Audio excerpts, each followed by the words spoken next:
Hi there.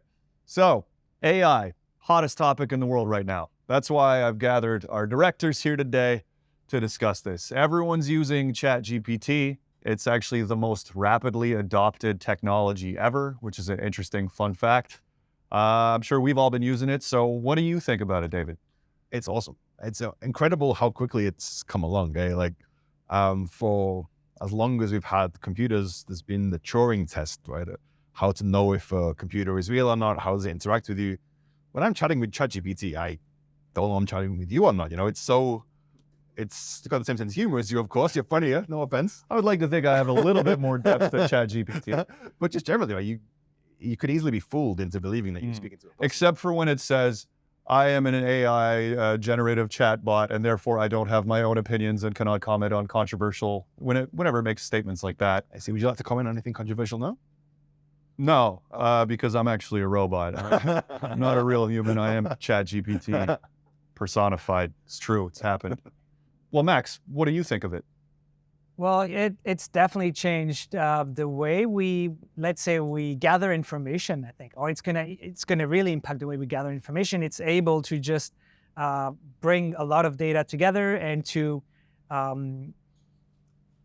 probably make some assumptions. Of course, there is still some issues. The data cannot be always trusted. We don't really know where the answer come from, right? And that's one issue with most AI technology is that the output is not really measurable. There is no trace that tells us how it was generated. So it's harder to fact check an AI. But yeah, nevertheless, it's really impressive with the actual answer it can come up in every industry. I try not only in writing but also in technical questions. It's funny that you bring that up. It doesn't always show its work. As they said in math class when we were kids, it doesn't cite any references either. So I've actually found that it's kind of a liar sometimes. So we recently recorded our Lexicon late night episode talking about South Park, and I just was trying to think of catchphrases from Eric Cartman, and it generated I said, can you give me some catchphrases from Eric Cartman? It generated a bunch of real ones. Screw you guys, I'm going home, I'll kick you, squaw, and so on. And then I said, can you give me more? And then the rest of them were totally invented. It was like, I'm not a liar, I'm just an entrepreneur. And I was like, I'm pretty sure. So like a lot of humans, ChatGPT would rather give you a nonsense answer or a lie than to say, I don't know. I have yet to hear it say, I don't know. I'll test that out. Yeah. But I've found it, same as you, it's fantastic as, like, I think more as a writer. Obviously, you're a tech guy. It's a fantastic research assistant.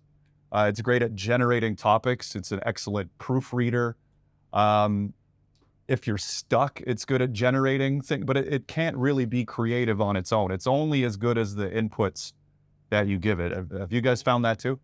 Well, there are literally courses on creating the right prompts, right, for ChatGPT and other AIs, and it's really a skill to understand how to prompt AIs. Yeah, I think that it'll become a skill of the future that you can put on your resume soon. Right. ChatGPT whisperer.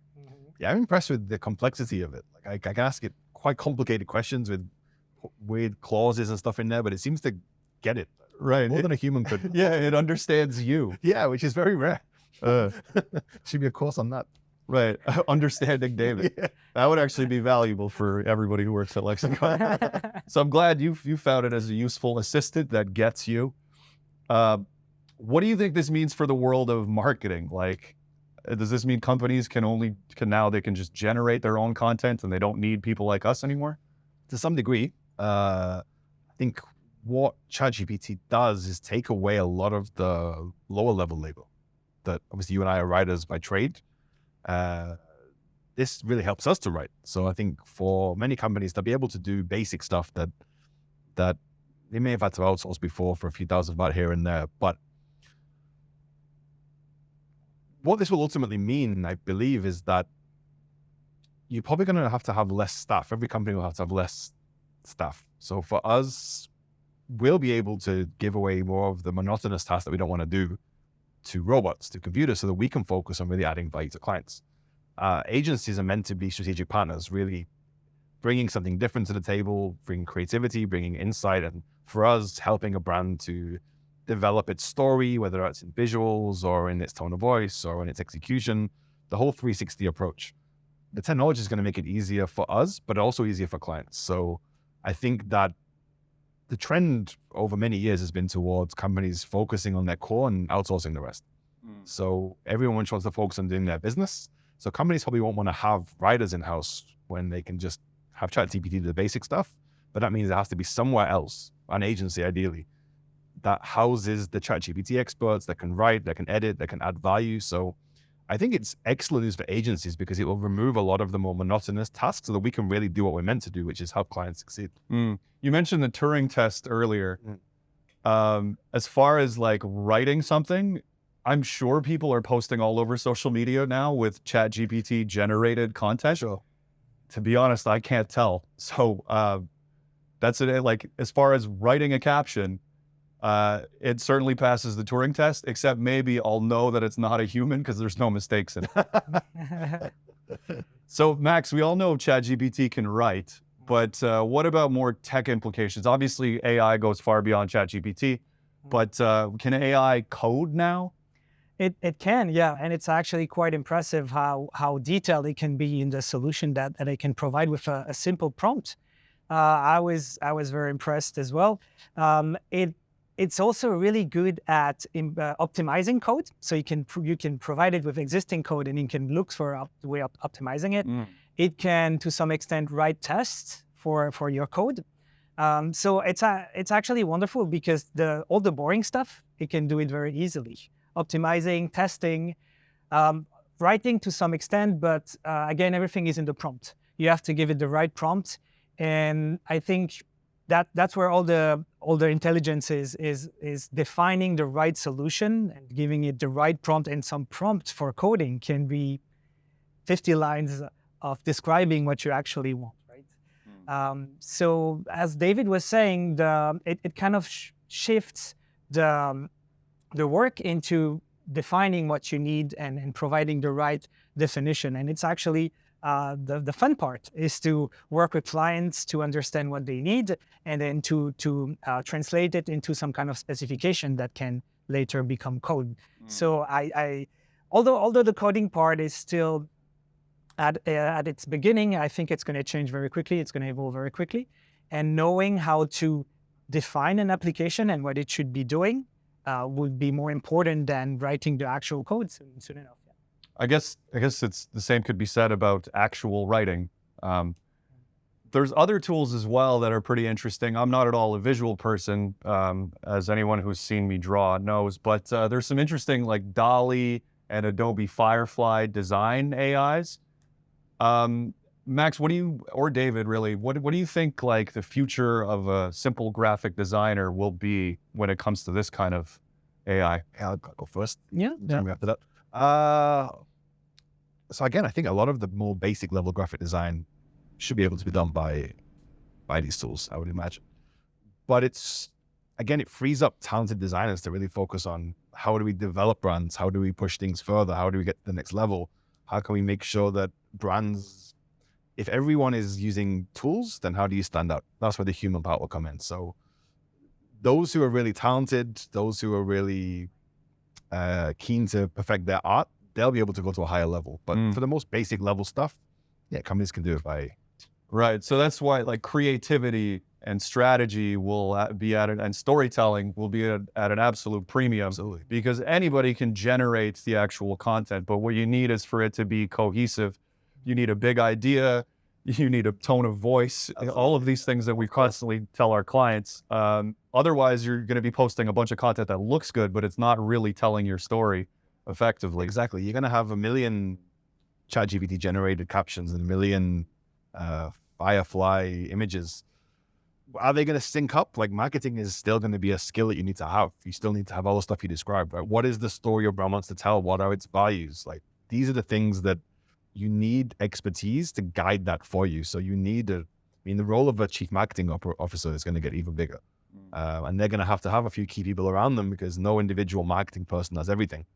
So I think for agencies, honestly, it's very, very exciting where things go from here because we'll all be getting more agile, we'll be adding more value, and we'll be really helping clients to tell their story in more effective ways than ever before. Yeah, totally. Focusing on the parts of our job that we actually find interesting and that we actually enjoy doing and that we're better at, frankly.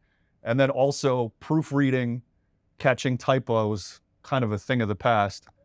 Yeah, I think so. Go ahead. Well, I was gonna kick it to Max. I think you've mentioned this before in your Ask the CTO session that we did here. I think we're gonna see the rise of the cyborgs, right? Because the AI on its own will be better than somebody who doesn't know anything. The expert will probably be better than the AI, but the best of all will be a combination of the AI and the expert. Probably, yeah. Well, I think it will take a while until they have some kind of sensitivity and some kind of creativity, right? They can do what you tell them, but they can't really direct what should be the direction. So it's an amazing news for people that want to try new technologies. You won't need to know how to use graphic design in order to create something. But as David was saying, if you want something that makes sense in the long term, you need a strategy, you need a vision, you need some kind of direction, and you need to be sensitive to the creativity side, so actually giving it inputs and direction. Yeah, AI isn't that sensitive. I think it also just matches a trend, like I already mentioned, like focusing on the core for any industry, for marketing, for facilities management, for accounting.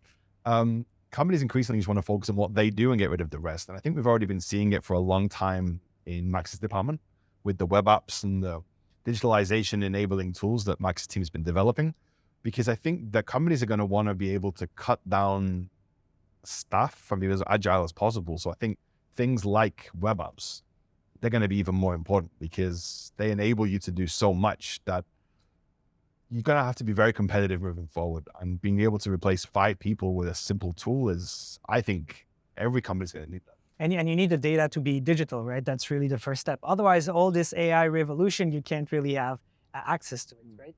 So yeah, definitely having the data embedded in your day-to-day and step by step adding AI to pre-process this data, make it more valuable. And of course, having someone that oversees the direction will be the near future, I think. I think we've kind of conveniently all made the case for why every single one of us will still be vital, and we will still have jobs. We'll be safe for now anyway. But there is kind of a downside to this, right? Like you mentioned, replacing 5 people with 1 robot. Yes, it will enable companies to be more agile, to focus on their core, all of these great things. But what does this mean for the next generation? I'd imagine like recent graduates or people that are still in their 4th year of university and they'll be entering the job market soon.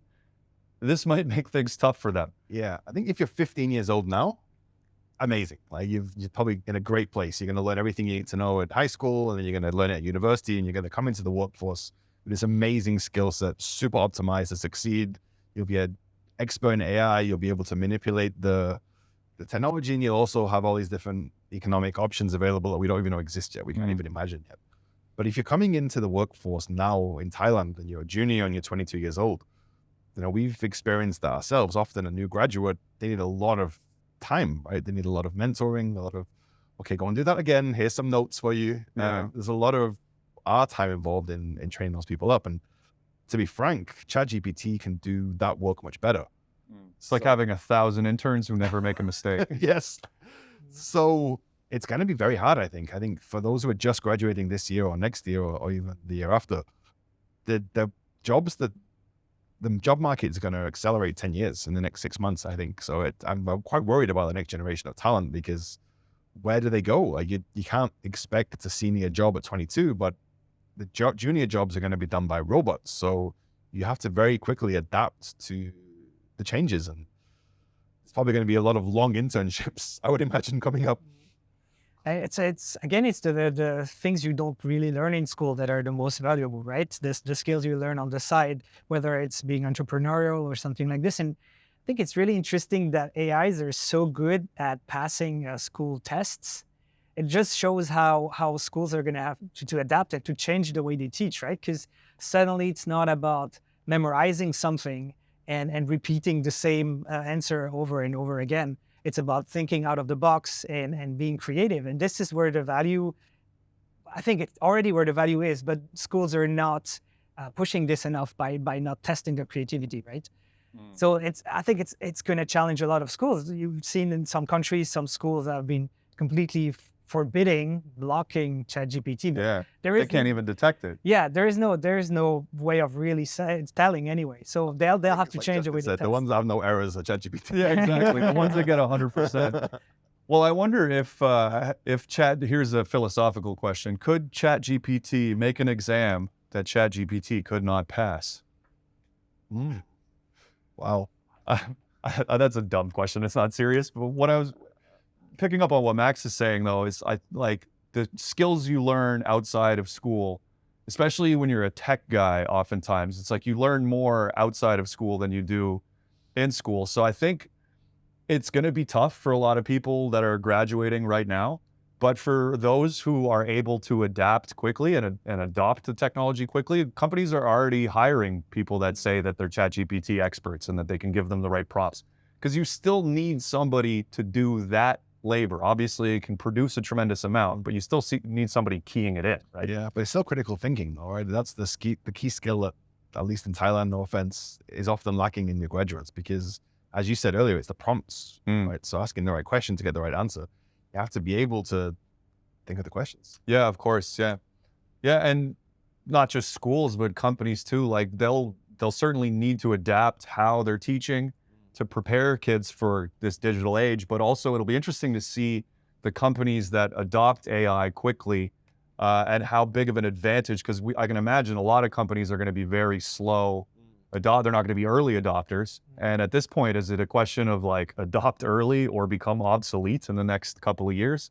Well, it's the old Charles Darwin. It's the survival of the fittest. It's not necessarily the strongest, but it's those who are most adaptable to change.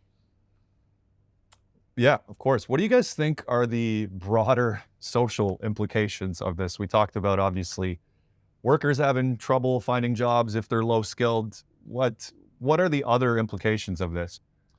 I guess there's two ways to look at it, right? There's probably the middle ground, which is where it actually will go. There's a very negative, which is Terminator 2. Yeah. Rise of the Machines, nuclear war.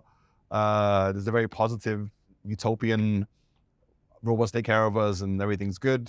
Where it actually goes, I mean, I'm hopeful that I think that what we've experienced in the last 10 or 20 years, we're unhealthy as a species because we're addicted to technology. Our backs hurt because when our phones all look at all three of us. Clear office syndrome. I think we've I think this is a stage of evolution. I think we've been so addicted to this thing because we've had to birth this next thing. I think this is a logical evolutionary thing that's pushed us forward. So humans are storytelling animals, and when the stories are all made by robots and all of the basic stuff's done by robots, I'm hopeful that we can almost go back 50 years in our evolution and focus more on human interaction. Focus on the core. Focus on the core, yeah. Pivot our attention, get more synergy. But really going back to kind of more of people are so disconnected from each other these days.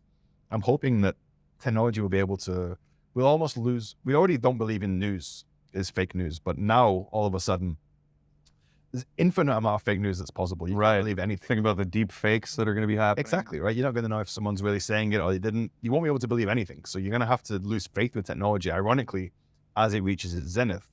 But that means I hope that we go back to connecting on a human level. Exactly, yeah. And if you don't even know if the person that you're talking to is actually writing it themselves or if they're getting ChatGPT to write it to you, the only real thing that's going to be tangible is that human connection. But as humans, that's what we are. So I'm very hopeful that at the very least, we get our humanity back. Yeah, maybe that's how schools get around this, is just go to oral exams completely.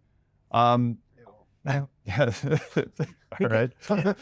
One thing real quick, this is kind of a joke, but David, as you mentioned, it could go the Terminator route, or it could a utopia where it takes all of our jobs away and then everything is automated, including our jobs, and then we just get to connect on a human level. Oh, yes. But either way, I've started being polite to ChatGPT.